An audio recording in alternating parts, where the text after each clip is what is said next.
Olá, bem-vindos a mais um estudo em nosso canal Descobrindo a Espiritualidade. Hoje nós vamos continuar o estudo do Livro dos Espíritos, é a 33ª parte, e vamos iniciar o capítulo 6º, intitulado Da Vida Espírita. Nos últimos estudos nós vimos os capítulos referentes à reencarnação, aos principais argumentos de Kardec para demonstrar a justiça divina perfeita, totalmente vinculada a uma igualdade real entre os espíritos, que não há favoritismo na Terra, que Deus não escolhe espíritos para lhes dar dons em detrimento de outros que não receberam, que, na verdade, a justiça divina está vinculada com uma valorização do mérito de cada um, onde as nossas aquisições decorrem de conquistas pessoais em diversas existências.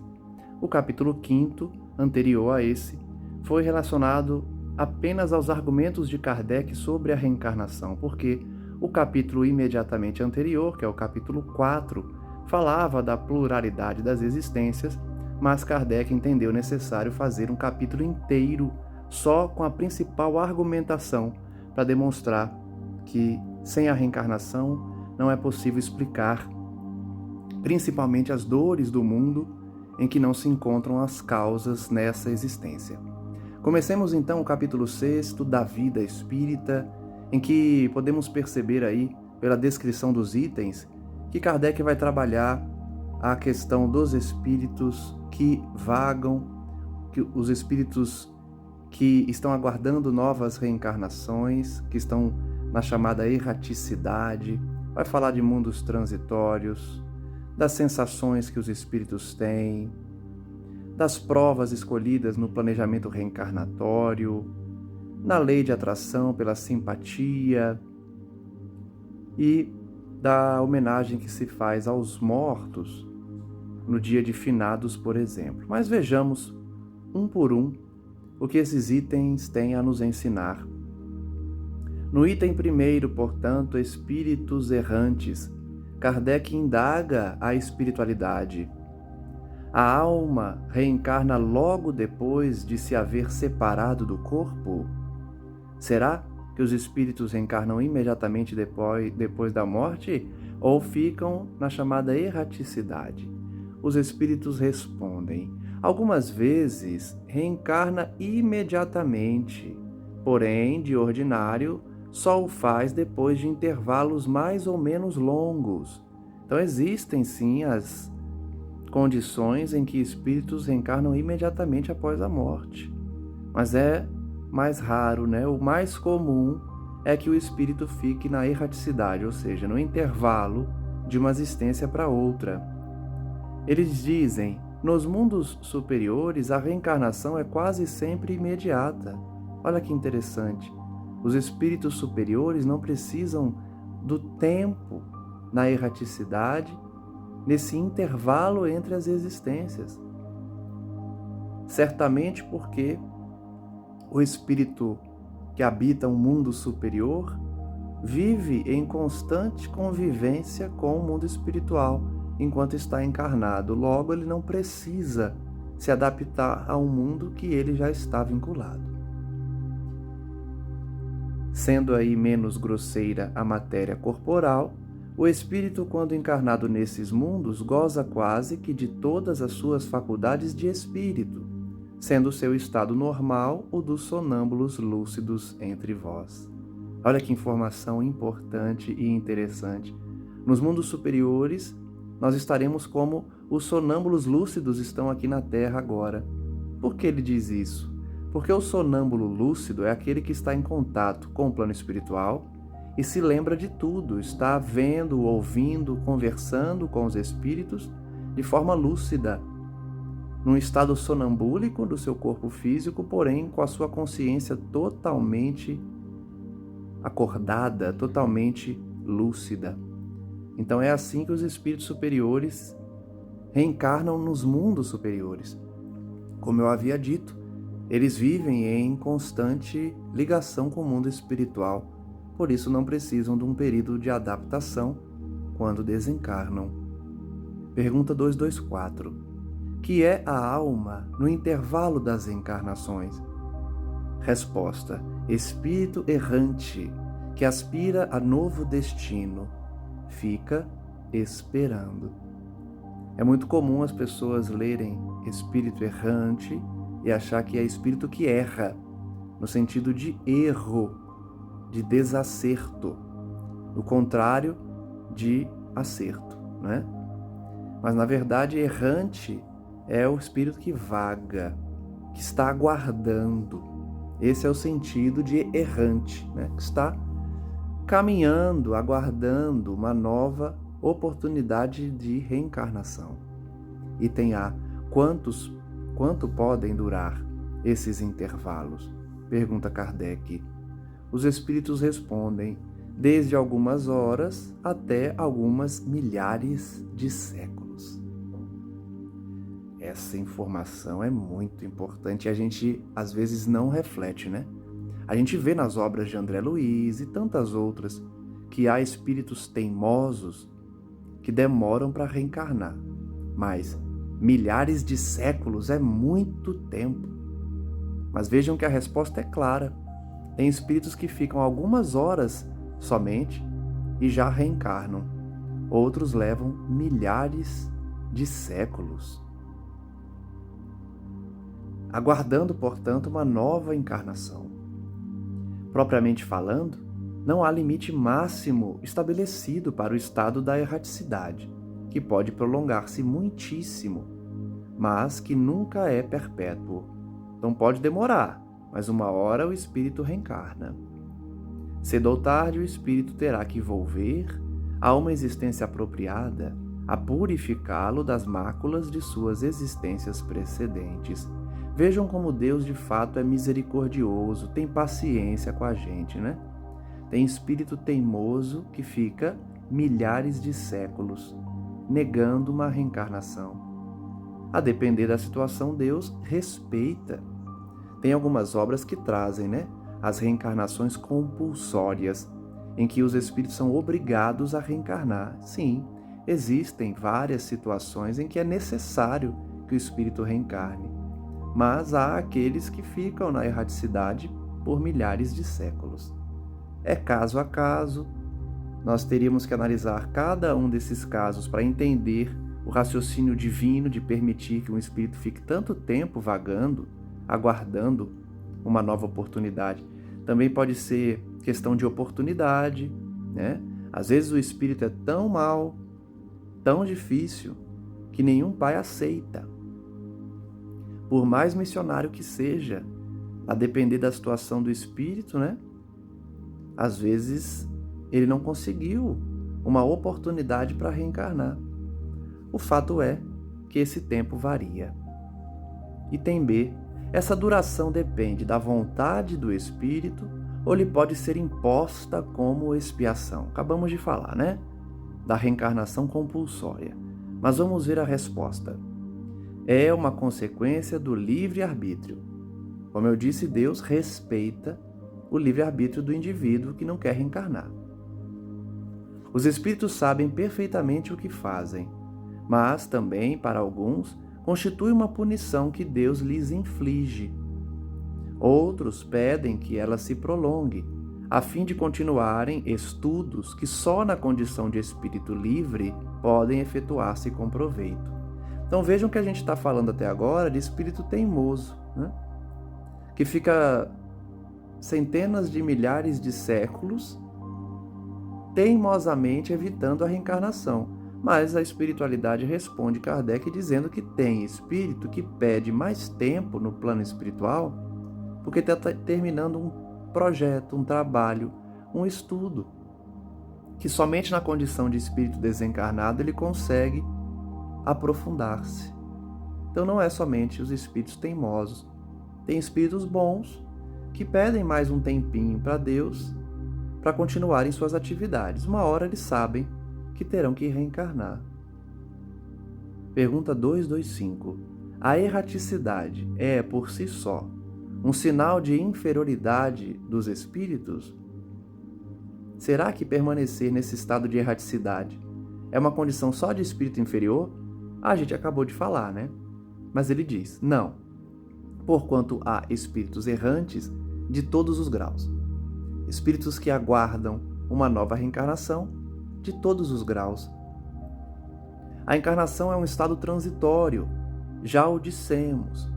Em seu estado normal, o espírito está liberto da matéria. Então vejam, o fato da gente associar a erraticidade, o tempo na erraticidade, como fator de um ser inferior, é porque a gente pensa que a vida na Terra, encarnada, é a nossa vida principal.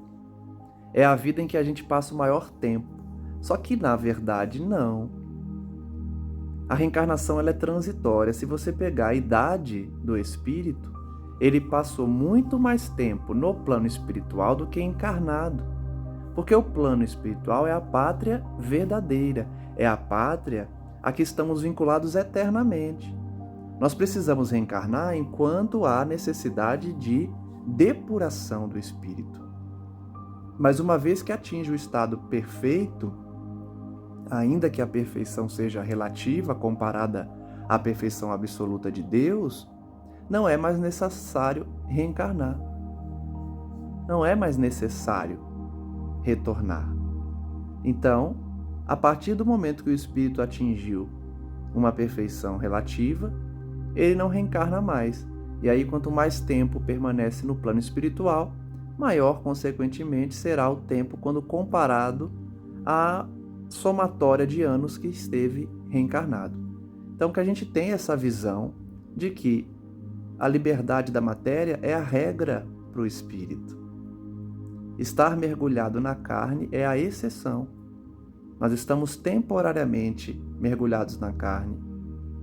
O estado normal do espírito é o plano espiritual. Pergunta 226. Poder-se-á dizer que são errantes todos os espíritos que não estão encarnados? Sim. Todo espírito que não está encarnado está, consequentemente, na erraticidade.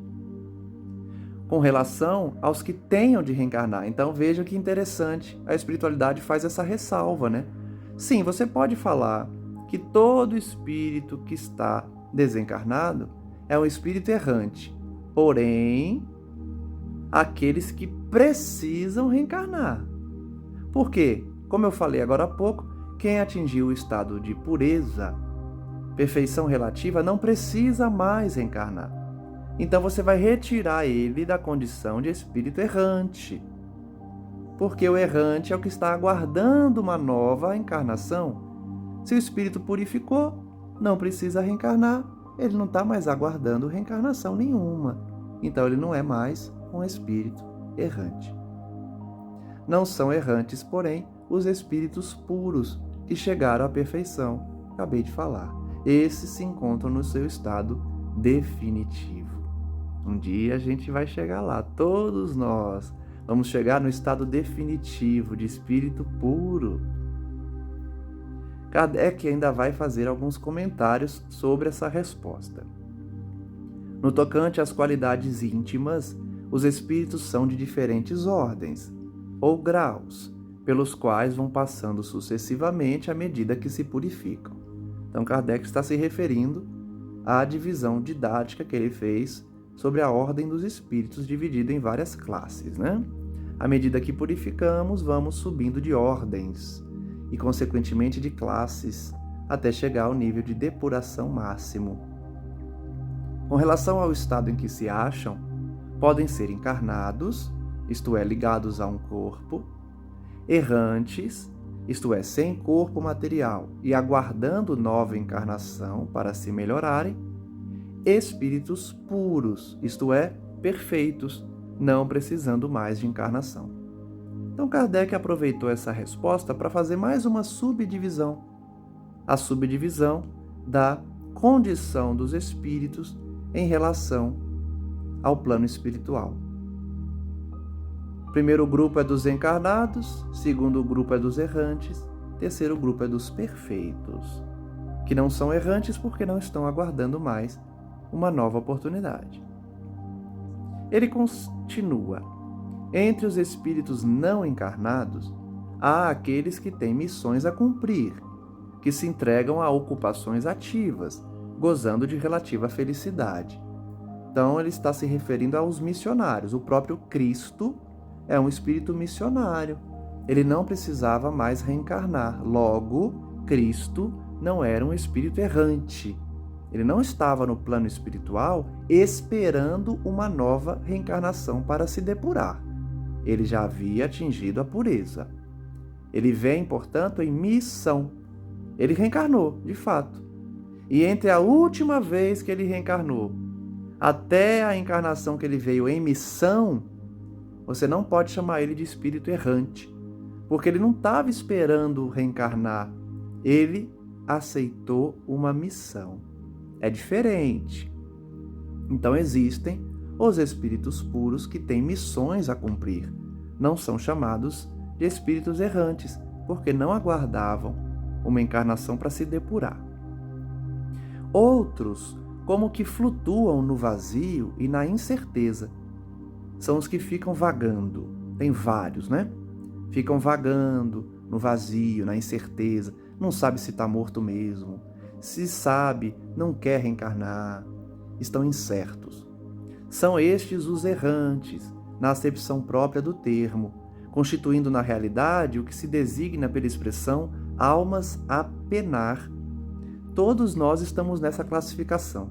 Todos nós somos almas a penar, ou seja, almas que precisam ainda expiar, estão aguardando novas penas, novas expiações, enquanto vagam pela espiritualidade. Os primeiros nem sempre se consideram errantes, ou seja, os missionários, porque fazem uma distinção entre sua situação e a dos outros. Vejam então que a situação dos missionários claramente é bem diferente da situação dos errantes. 227. De que modo se instruem os espíritos errantes? Como os espíritos que estão aguardando uma encarnação são educados, recebem instruções, se melhoram na questão intelectual, por exemplo. Certo, não o fazem do mesmo modo que nós aqui encarnados, né? Resposta: estudam o seu passado e procuram meios de elevar-se. Todos nós já fizemos isso. Todos nós já analisamos o nosso passado, constatamos os nossos erros e vimos o que precisávamos melhorar. Por que eu digo todos nós? Porque todos nós planejamos a nossa reencarnação. Isso é a regra geral. A regra geral é que a gente participa na construção, no planejamento da reencarnação que estamos vivendo nesse momento. Então a gente sabe o que precisa melhorar, pede uma família para isso, pede uma condição financeira para isso, percebe que tem uma área que não vai conseguir sozinho, pede para alguém ir junto, pede para casar com uma pessoa que vai ajudar. Então, todos nós, num momento ou em outro, nós estudamos o nosso passado e procuramos meios de reencarnar para nos elevar. É por isso que o Espiritismo diz que a gente sempre deve aceitar com resignação aquilo que nós não podemos mudar. Eu sempre repito isso aqui para evitar que as pessoas pensem que o espírita tem uma adoração à dor, aceita tudo. Esses espíritas aceitam tudo, não lutam por nada que mude, que seja melhor. Não é isso. O espírita, sim, tem que lutar pelo que há de melhor, no sentido de exigir, né, do poder público, de forma pacífica, participar da vida política, discutir questões políticas sem perder a gentileza, sem perder a cabeça, como a gente vê hoje em dia, né? Não é que a gente tem que aceitar tudo, é aceitar aquilo que a gente não pode mudar, porque aí já é questão de confiança, fé em Deus, certeza de que Ele está gerindo as nossas existências. Não é uma aceitação sem sentido, uma aceitação passiva, O que a gente pode mudar? Se movimente, estude, mude. Mas aquilo que claramente é uma expiação, aceite com resignação, para que seja uma oportunidade de elevação. A gente, portanto, estuda o passado, vê os melhores meios quando reencarnamos, observamos o que ocorre nos lugares aonde vamos, ouvimos os discursos dos homens esclarecidos e os conselhos dos espíritos mais elevados, e tudo isso nos incute ideias que antes não tínhamos. Eu fiz questão de mudar o tempo verbal, das respostas para nos incluir a todos, porque se você está encarnado nesse planeta aqui, de provas e expiações, que é o planeta Terra, não há dúvidas que você é um espírito, você era um espírito errante, ou seja, estava no plano espiritual aguardando essa oportunidade que agora vive. E para isso você estudou seu passado, viu que precisava melhorar, pediu para os seus mentores para nascer em determinada família, em determinada cidade. Não sabia o que fazer, esses mentores orientaram, você aceitou a orientação deles e formou a sua encarnação. Então, sim, os errantes se instruem no além por meio dos mentores, por meio do estudo do passado, da análise do que fez, do que precisa melhorar, nessa participação coletiva aí que demonstra a solidariedade que existe entre os espíritos superiores que ajudam os espíritos inferiores. Pergunta 228. Conservam os espíritos algumas das paixões humanas? Será que quando a gente desencarna, a gente continua com as mesmas paixões? Resposta. Ao perderem o envoltório, os espíritos elevados deixam as paixões más e só guardam a do bem. Mas os espíritos inferiores as conservam, pois do contrário pertenceriam à primeira ordem. Então vejam que resposta lógica, Os espíritos que desencarnam e são inferiores continuam com suas paixões. Os superiores deixam as paixões más na terra e só levam as paixões boas, que seriam a dedicação ao bem, o sentimento que nos estimula a nos melhorar, a nos elevar. Então, enquanto inferiores, a gente carrega as paixões para o além. E os superiores já aprenderam a levar só o que é bom. Pergunta 229.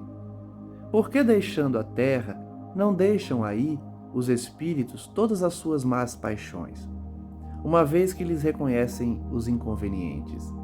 É uma pergunta inteligente, Por que quando a gente desencarna não fica tudo que é ruim aqui e a gente só leva o que é bom, como os espíritos superiores fazem?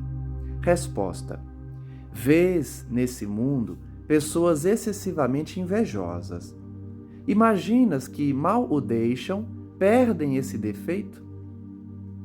Acompanha os que da terra partem, sobretudo os que alimentaram paixões bem acentuadas, uma espécie de atmosfera que os envolve, conservando-lhes o que tem de mal, por não se achar o espírito inteiramente desprendido da matéria. Só por momentos ele entrevê a verdade, que assim lhe aparece como que para mostrar-lhe o bom caminho.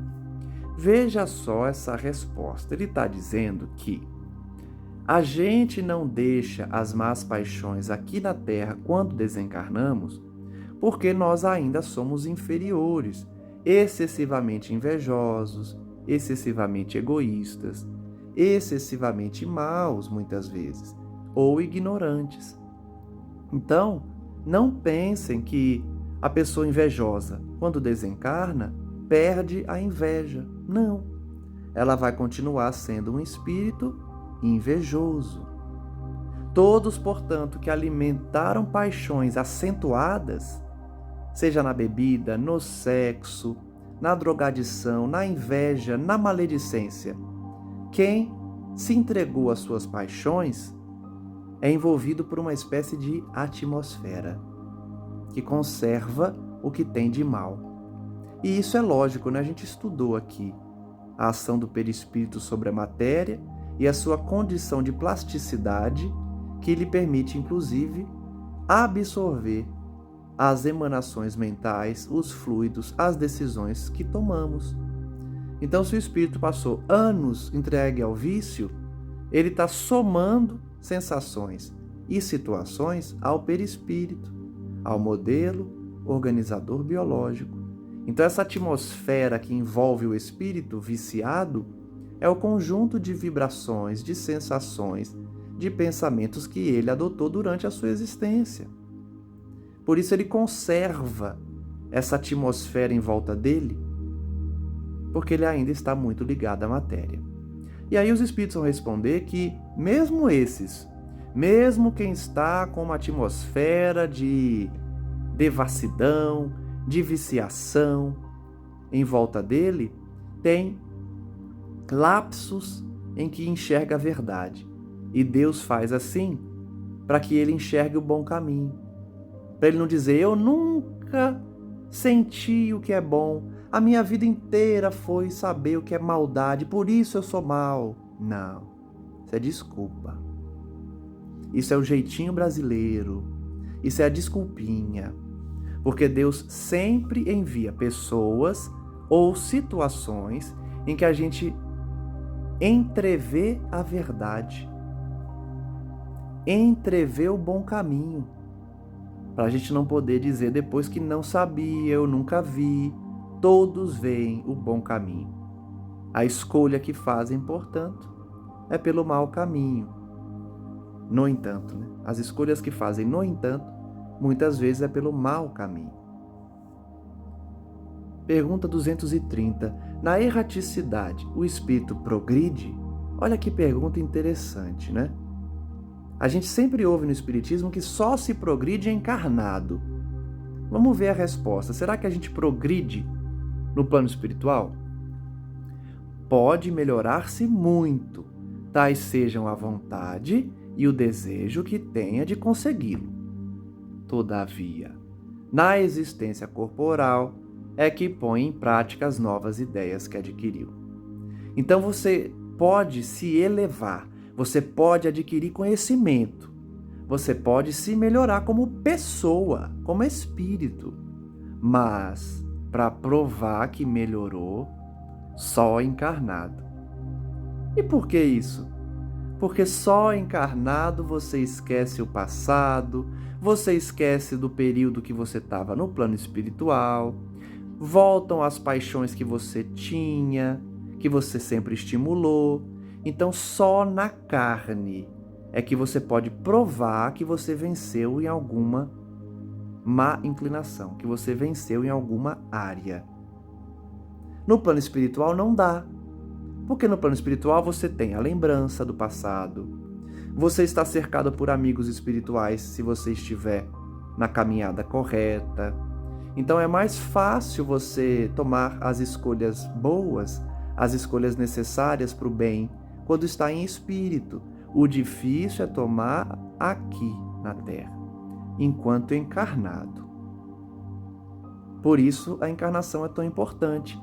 É a ferramenta em que nós colocamos em prática o conhecimento que adquirimos em outras existências, mas também na erraticidade. Pergunta 231. São felizes ou infelizes os espíritos errantes? É uma pergunta meio lógica, né? A resposta é meio lógica. Ele falou que tem todo tipo de espírito errante, né? Então vai ter feliz e vai ter infeliz. Resposta dos espíritos é mais ou menos conforme seus méritos. Então, vão ter espíritos mais felizes e outros mais infelizes, dependendo das suas conquistas, dos seus méritos. Sofrem por efeito das paixões, cujo princípio conservaram, ou são felizes, de conformidade com o grau de desmaterialização a que hajam chegado. Então, como ele já tinha dito, há espíritos inferiores e há espíritos bons, aguardando reencarnar. Logo, vai ter espírito sofredor e vai ter espírito alegre, feliz, que não está num processo de sofrimento agudo. Quanto mais paixão conservou, mais vai sofrer enquanto espírito errante.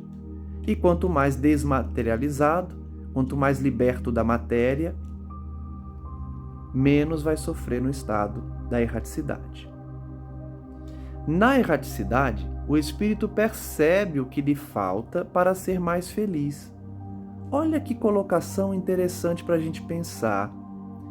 Quando a gente está no plano espiritual, é mais fácil perceber o que falta para a gente ser feliz. E por quê? Porque a gente vê outros espíritos felizes e percebe o que eles têm e nós não. A gente identifica rapidinho o que está faltando na gente. Então, por exemplo, André Luiz vê o mentor dele levitando, andando por uma região de sofrimento acima do chão, muitos metros acima do chão. Então, com essa análise rápida, ele já pode perceber, ele tem algo que eu não tenho. Então, no estado de erraticidade, fica mais fácil para o espírito verificar o que ele precisa melhorar, o que ele precisa adquirir, que virtude ele precisa desenvolver. E aí ele vai procurar os meios para alcançar essa felicidade. É mais fácil porque você está mais consciente no plano espiritual. Enquanto encarnado, você está muito ainda inconsciente, porque a carne traz essa característica do esquecimento do passado. É como se a gente estivesse aqui sob efeito de um sedativo, A gente não tem a visão clara, a consciência desperta e lúcida, como se tem no plano espiritual. Por isso é mais fácil identificar lá o que precisa melhorar, mas somente conseguimos colocar em prática enquanto encarnados. Nem sempre, porém, lhe é permitido reencarnar segundo sua vontade, representando isso para ele uma punição. Então, o espírito que quer voltar e não deixam, é punição também. Não está na hora. Tem que esperar, desenvolver paciência. Está querendo reencarnar para satisfazer um capricho. Então não, vai esperar. E isso é uma punição, porque o espírito quer voltar por algum motivo, mas não pode ainda. Então, a negação da nova oportunidade reencarnatória também é uma modalidade de expiação, de punição, que Deus muitas vezes aplica para o indivíduo desenvolver a paciência, compreender os desígnios divinos, que não é como ele pensa ou como ele quer, é como Deus programou, idealizou e promulgou as suas leis. Pergunta 232. Podem os espíritos errantes ir a todos os mundos? Também nós sabemos a resposta antes de ler, Se tem todo tipo de espírito na erraticidade, com exceção dos puros, lógico que vai ter espírito errante que não sai do planeta Terra, que não consegue visitar outros planetas. Mas vamos ver a resposta dos espíritos. Depende. Pelo simples fato de haver deixado o corpo, o espírito não se acha completamente desprendido da matéria. Notem que o desprendimento da matéria não depende somente do fator físico, ou seja, da morte, da desvinculação do espírito ao corpo. Não depende só disso. Isso é um fator. Isso é um dos requisitos. Mas tem mais requisitos para você ser considerado alguém desprendido da matéria, Então tem muitos que já desencarnaram, já perderam seu corpo físico, mas não se desprenderam da matéria. E continua a pertencer ao mundo onde acabou de viver. Então olha só que legal, mesmo na condição de espírito desencarnado, ele verdadeiramente pertence ao mundo dos vivos, dos encarnados, porque ele está apegado. Então a gente vai ver isso nos filmes de terror, nas histórias que contam das casas mal assombradas. São espíritos que estão no plano espiritual, não têm mais corpo físico, mas, pelo seu apego à matéria, são considerados como espíritos ainda vinculados ao plano físico, ao plano dos encarnados, ou a outro do mesmo grau, a menos que durante a vida se tenha elevado. Então, se está apegado à matéria, vai ficar no planeta Terra apegado ou em outro do mesmo grau. Agora, se o espírito buscou se elevar, ele não vai ficar preso, né? Ele vai se desprender da matéria, o que, aliás, constitui o objetivo para que deve entender seus esforços, pois, do contrário, nunca se aperfeiçoaria. Então, um dos objetivos da nossa evolução é buscar o desprendimento da matéria. Senão, a gente não se aperfeiçoa nunca, fica ou estacionado ou em queda moral. Pode, no entanto, ir a alguns mundos superiores na qualidade de estrangeiro. Olha só que legal, como Deus é bom, misericordioso, bondoso. Mesmo para o espírito imperfeito, ele concede algumas viagens para mundos melhores, como um estrangeiro, como um visitante. Mesmo inferior, dependendo da sua condição, é permitido que ele viaje para mundos superiores, como visitante. A bem dizer, consegue apenas entrevê-los, donde lhe nasce o desejo de melhorar-se. Então, na verdade, eles não chegam a entrar na atmosfera e visitar propriamente dito. Eles entreveem esses mundos. Ou seja, levam eles mais para perto. Aí vê como é o mundo, que cor tem, quantas luas orbitam, se é próximo ou não do Sol, do sistema solar que eles foram levados para ver esse planeta. Então, essa viagem, na verdade, é mais para saber que existem planetas felizes, planetas superiores, para ver se o espírito se empolga com essa informação, com essa visão e se melhora, para poder visitar mais frequentemente esses planetas, né? Para ser digno da felicidade de que gozam os que os habitam e poder habitá-los mais tarde. Então Deus é amor, Ele nos dá esses estímulos. A gente às vezes está desanimado, não quero reencarnar, eu errei na última, tenho medo de errar de novo. Aí Deus, por meio dos seus emissários, leva a gente para um planeta superior, para a gente ver como o povo lá é feliz. E isso nos dá estímulo, eu também quero viver nesse mundo. Então você tem que se melhorar nisso aqui. Então a pessoa volta com mais esperança, com mais fé, com mais motivação.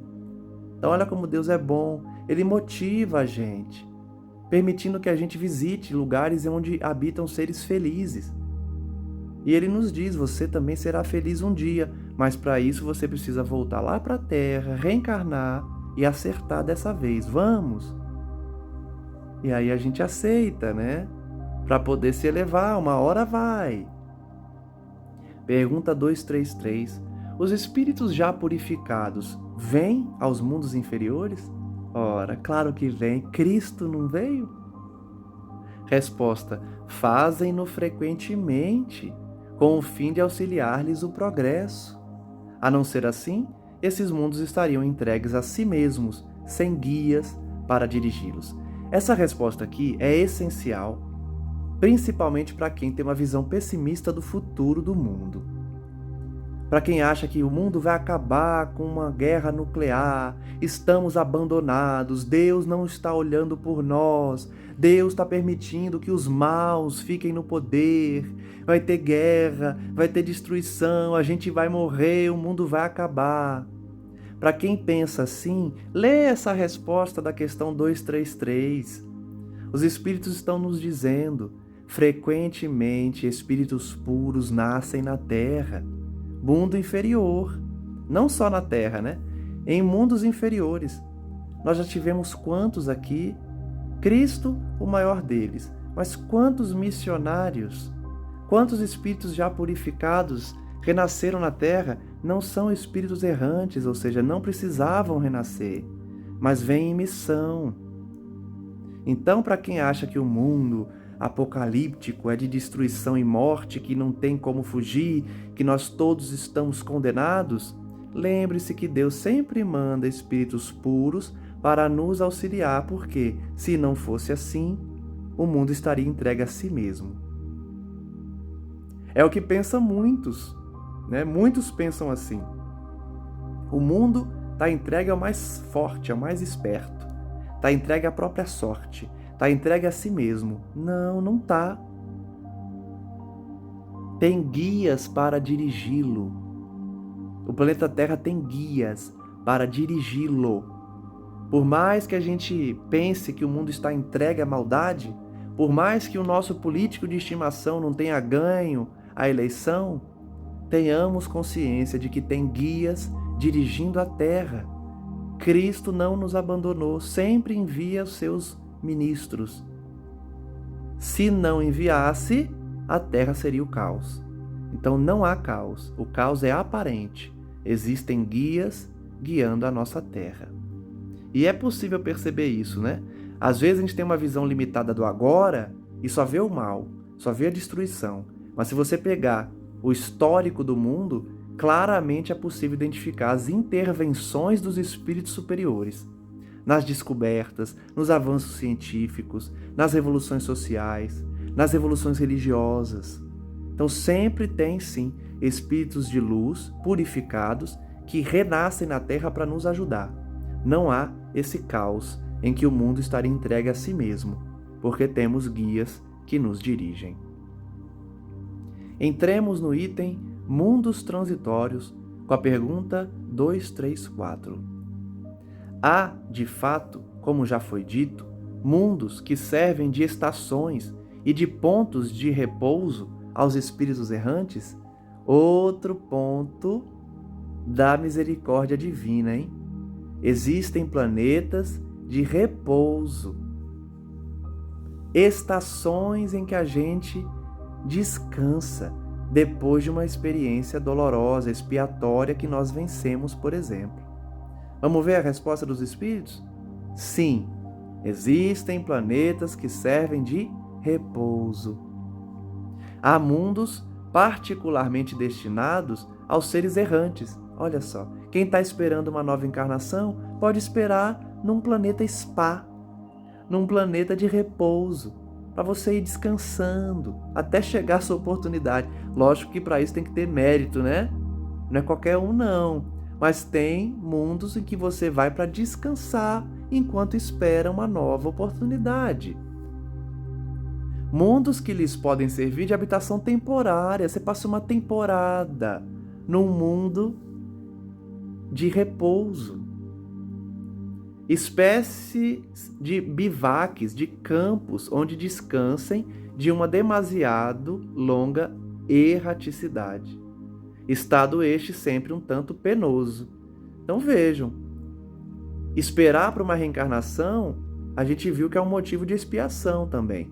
Então é penoso, é sofrido ficar na erraticidade, porque a gente tem ansiedade para colocar à prova as nossas conquistas.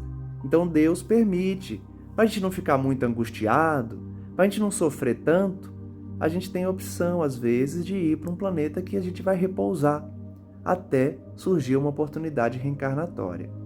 E aí, quando a gente vê os planetas não habitados, muitas vezes a gente está vendo só o material, mas existe todo um plano espiritual ali que há espíritos ali, vivendo, ainda que temporariamente, em Júpiter, em Marte, talvez.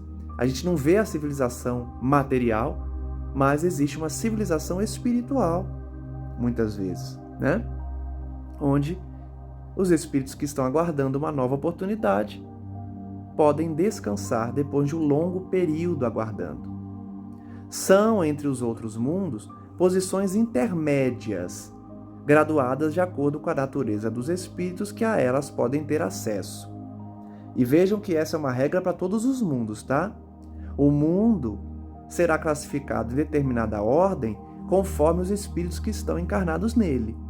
Então, um mundo intermediário, um mundo de descanso, ele é assim classificado porque os espíritos que estão nesses planetas têm essa natureza de aguardar uma nova oportunidade com o mérito de poderem descansar.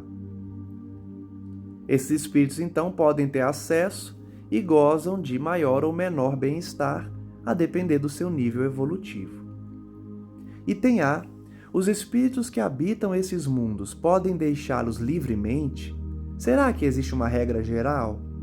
O espírito que está numa encarnação descanso, num planeta repouso, ele pode falar, cansei de descansar? Quero reencarnar? Quero voltar para um planeta de expiação? Resposta: sim. Os espíritos que se encontram nesses mundos podem deixá-los, a fim de irem para onde devam ir. Pode ser para um planeta inferior, pode ser para um planeta superior, inclusive.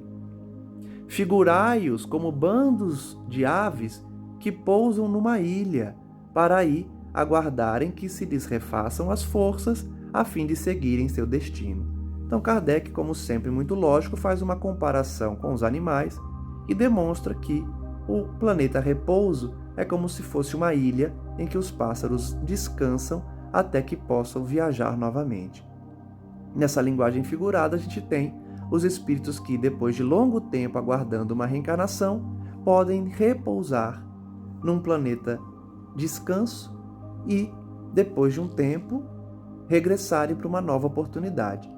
Também existe a situação que o espírito passou por uma expiação muito grande, de forma resignada, venceu na sua encarnação e aí adquire o direito de habitar por um tempo um planeta repouso, onde vai descansar e refazer as suas forças. Pergunta 235. Enquanto permanecem nos mundos transitórios, os espíritos progridem?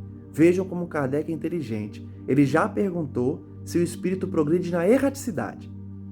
Agora ele está perguntando se o espírito progride no mundo repouso, no mundo descanso, já que não é mais erraticidade, ele está encarnado, mas ele está encarnado num planeta que não é de provas e expiações. Resposta: certamente. Ou seja, os espíritos também progridem no planeta repouso. Os que vão a tais mundos levam o objetivo de se instruírem, ou seja, o objetivo de renascer nesse planeta é de se instruir e de poderem mais facilmente obter permissão para passar a outros lugares melhores e chegar à posição que os eleitos atingem.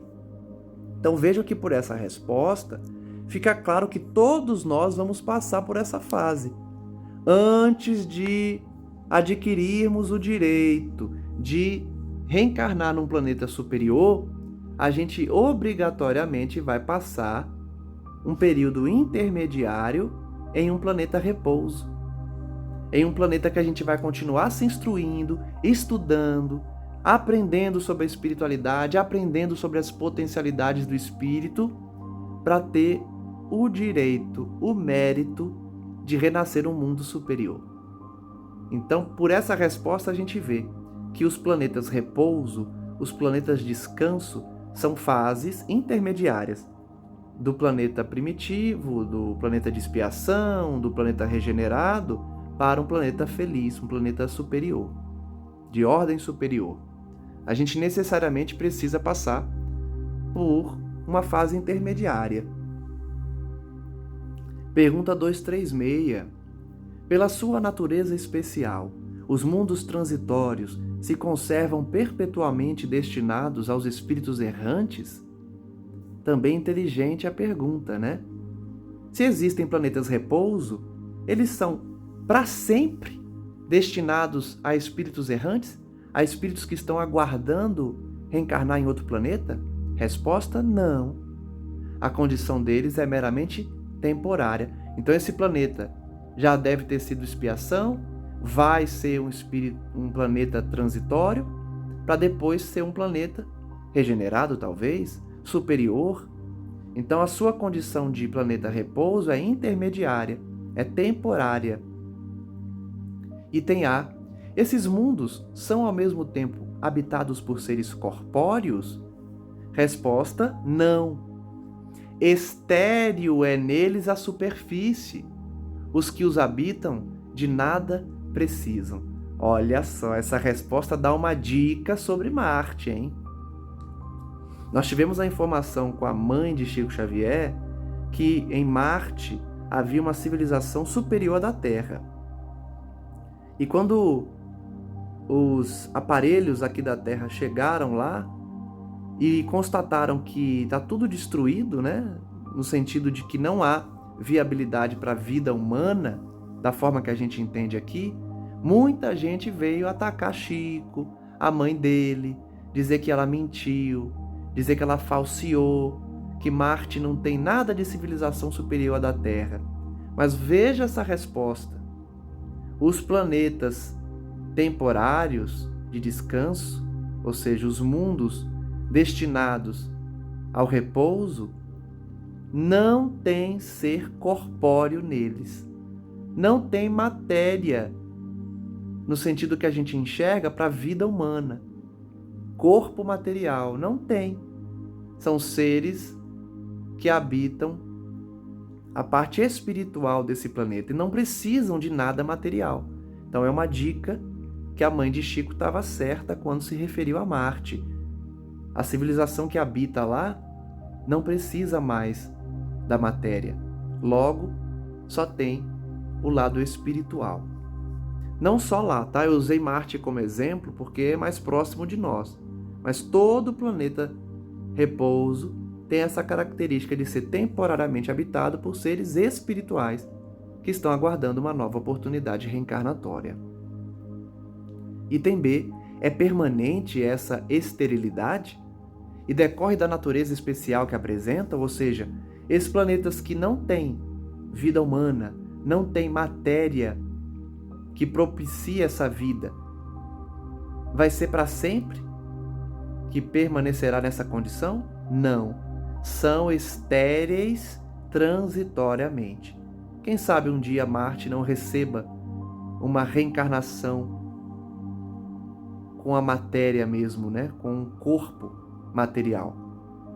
Agora são planetas estéreis, mas quem sabe um dia não seja possível voltar a ter as condições adequadas para a vida humana, né? Item C. Os mundos dessa categoria carecem, então, de belezas naturais? Não tem mares, não tem rios, não tem florestas? Resposta. A natureza reflete as belezas da imensidade, que não são menos admiráveis do que aquilo a que dás o nome de belezas naturais. Então existem outros tipos de beleza, não somente a beleza natural que nós temos na Terra. Item D. Sendo transitório o estado de semelhantes mundos, a Terra pertencerá algum dia aos números deles? Resposta, já pertenceu. Olha só que informação! A Terra já foi como Marte, estéril para abrigar vida humana. Mas, depois de muitos anos, passou a ter condições de habitabilidade. Então, logo, Marte também um dia vai ter condições para uma vida material decorrente da manifestação da vida. Item E. Em que época? Resposta: durante a sua formação. Então, o planeta Terra foi estéril e recebeu espíritos para repouso enquanto ela se formava. E aí alguns podem dizer, mas como que a Terra, durante a sua formação, era considerado um planeta repouso? Porque os espíritos que vinham para cá, nessa época, não precisavam da matéria. Logo, os vulcões, as erupções, a temperatura, a ausência de atmosfera e tudo aqui num caos aparente, não trazia nenhum tipo de impedimento para espíritos que estão desmaterializados, sem a influência da matéria. Então, durante a sua formação, é possível que a Terra tenha recebido espíritos para repouso, porque eles não precisavam reencarnar aqui. Não tinha nem condições de reencarnação aqui. Mas como eles não precisavam mais da matéria, eles vinham e, certamente, usavam o planeta Terra durante a sua formação como um planeta repouso. Kardec comenta: nada é inútil na natureza. Tudo tem um fim, uma destinação. Por mais que a gente olhe um mundo estéril e ache não serve para nada, tudo tem utilidade. Em lugar algum há o vazio. Tudo é habitado. Há vida em toda parte. Assim, durante a dilatada sucessão dos séculos que passaram antes do aparecimento do homem na Terra, durante os lentos períodos de transição que as camadas geológicas atestam, antes mesmo da formação dos primeiros seres orgânicos, naquela massa informe, naquele árido caos, onde os elementos se achavam em confusão, não havia ausência de vida. Havia vida espiritual. Enquanto a Terra explodia com seus vulcões, com a acidez da atmosfera, nem tinha atmosfera ainda, havia vida espiritual. Seres isentos das nossas necessidades, das nossas sensações físicas, lá encontravam refúgio. Então, como eu disse, vinha para cá espírito que a questão material não influencia. Logo, não sente calor, não sente frio, não sente a intoxicação pela fumaça que tinha na época, pela quantidade de itens e de substâncias químicas, numa condensação constante na Terra. Eles não precisam, eles não tinham influência nenhuma da matéria. E repousavam, portanto. Quis Deus que, mesmo assim, ainda imperfeita, a Terra servisse para alguma coisa. Quem ousaria afirmar que entre os milhares de mundos que giram na imensidade, um só, um dos menores, perdido no seio da multidão deles, goza do privilégio exclusivo de ser povoado? É, de novo, um pensamento lógico, Não faz sentido a Terra ser a única povoada no universo infinito. Se a gente não vê as civilizações, é porque estão numa condição que não é mais material. Qual então a utilidade dos demais? Se fosse só a Terra habitada, qual a utilidade dos outros planetas? Tê-los-ia Deus feito unicamente para nos recrearem à vista? Será que todos os planetas do Sistema Solar é para a gente ficar só olhando para eles e, de forma admirável, elogiar a Deus? Será que a vida só tem nessa terrinha pequenininha? Suposição absurda, incompatível com a sabedoria que esplende em todas as suas obras, e inadmissível, desde que ponderemos na existência de todos os que não podemos perceber. Veja o pensamento lógico e racional de Kardec, Pensar diferente é diminuir Deus, é achar que Ele fez o universo inteiro para nós, humanos, nesse planeta Terra pequeno. Não faz sentido. Pelo contrário, só demonstra a grandeza de Deus com vida em toda parte.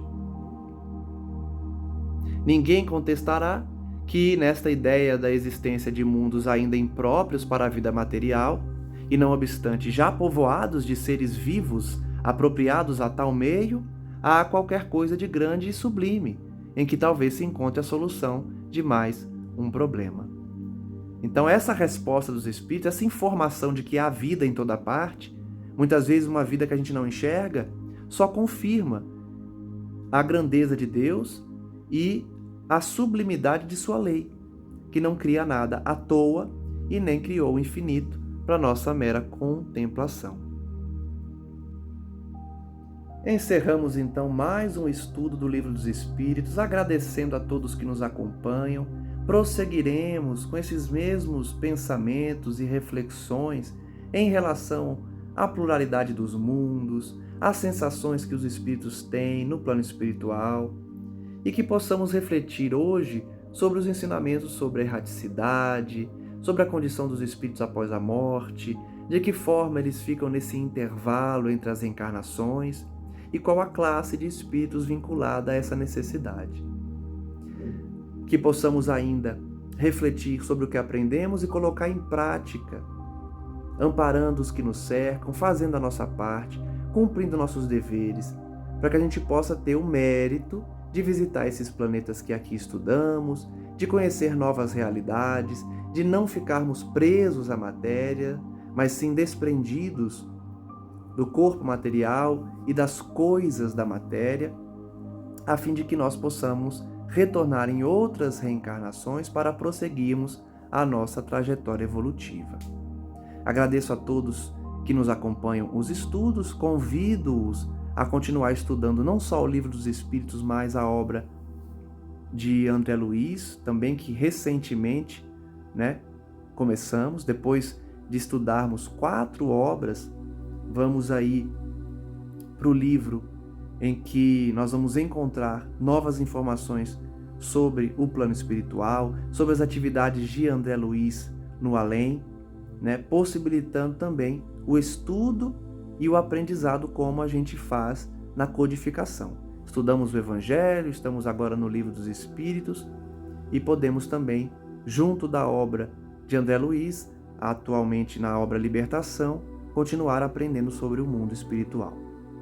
Encerro, portanto, orando, agradecendo ao nosso Pai maior, ao nosso irmão querido Jesus, para que Ele continue a enviar esses missionários que não nos abandonam, espíritos superiores, purificados, que já têm o mérito e a condição de habitar em mundos superiores, mas vêm em missão na Terra para nos guiar os caminhos, nos guiar os passos.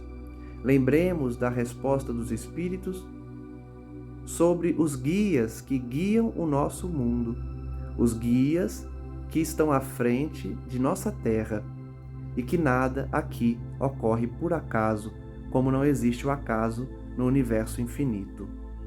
Reflitamos, portanto, e tenhamos uma concepção positiva e acerca do futuro também idealizada na boa vontade, no otimismo, para que tenhamos a certeza de que no futuro Cristo nos aguarda de braços abertos para desfrutarmos de uma perfeição relativa, conquistando pouco a pouco essa libertação que nós precisamos atingir pelo desenvolvimento das virtudes. Que essa paz possa atingir a cada um daqueles que estão em nossos pensamentos, aqueles que precisam ouvir, aqueles que estão desajustados com a lei divina, desamparados por conta de suas próprias escolhas e desgostosos com o futuro, perdendo a fé, perdendo a esperança e buscando muitas vezes a fuga ilusória do suicídio ou da drogadição. Que esses irmãos possam ser amparados por Maria Santíssima, que por meio dos seus emissários, dos seus servidores, da legião que serve a Maria, recebam o amparo, a proteção, o resgate e possam continuar a sua trajetória, passando por esse período de erraticidade, mas retornando em novas oportunidades de reparação e de elevação. Graças damos a Ti, Senhor, hoje e sempre, e que a Tua luz se faça presente em nossas casas e nas casas de todos aqueles que estão em oração nesse momento, buscando essa sintonia contigo. Graças a Deus, graças a Jesus, e que assim seja. Um forte abraço a todos e até o próximo estudo.